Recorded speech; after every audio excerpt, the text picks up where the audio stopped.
Okay, it says video.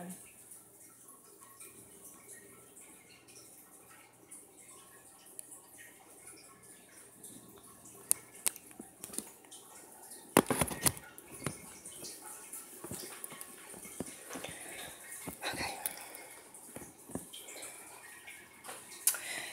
Human trafficking. Human trafficking also can be known as slavery.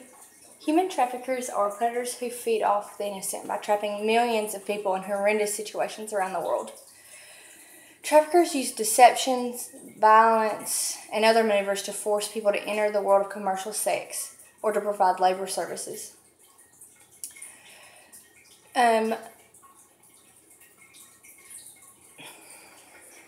Human trafficking is growing more and more. It is happening more often than we could imagine.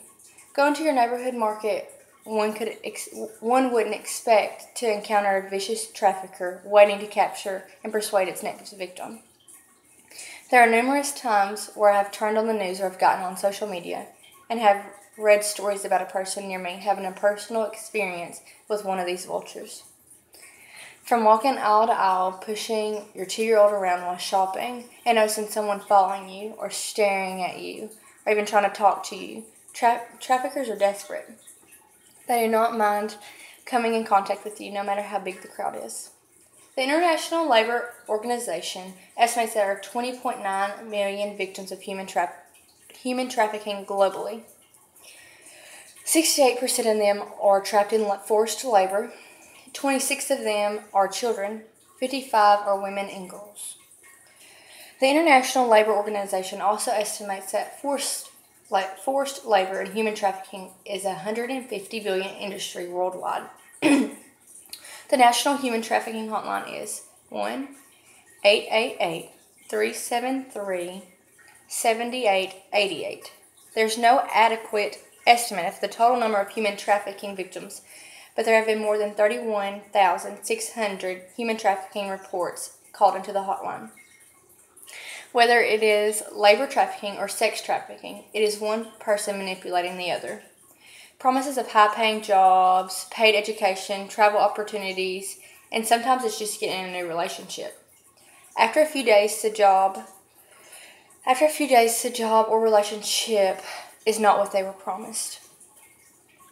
It is now slavery, and they may be gone for years or forever.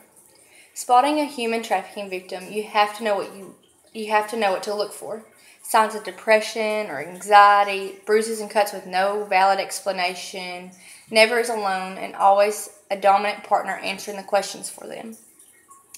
Inability to leave their job or residence. Knowing the signs of the victim and the signs of a predator are vital to your own safety and others around you. I'm going to share a story with you of a girl who's a victim of human trafficking. Sarah is a 17-year-old girl from Ohio. She ran away from home because of trouble with her parents. Sarah was walking alone to a store when a guy around 30 years old pulled up next to her and asked her if she'd like to grab a bite to eat and go get her nails done to cheer her up. She agreed. For months this went on, and she even moved in with him. Sarah's now boyfriend told Sarah he could not afford to pay the rent. He told her to go on dates with other guys and engage in commercial sex. Sarah felt uncomfortable, but her boyfriend told her that it was okay with him as long as it helps pay the rent. He praised her. One night, Sarah was on her way home when she was kidnapped and raped on the street. She wandered on to a hospital, and that is where she got help to turn her life around. Now Sarah is helping others who are victims of rape, violence, and human trafficking. Human trafficking is growing every day. Just because we do not hear about it does not mean it's not happening. Everyone should be cautious of their surroundings and be aware of the signs of traffickers and the victims. One day, it could save a life or even save your own.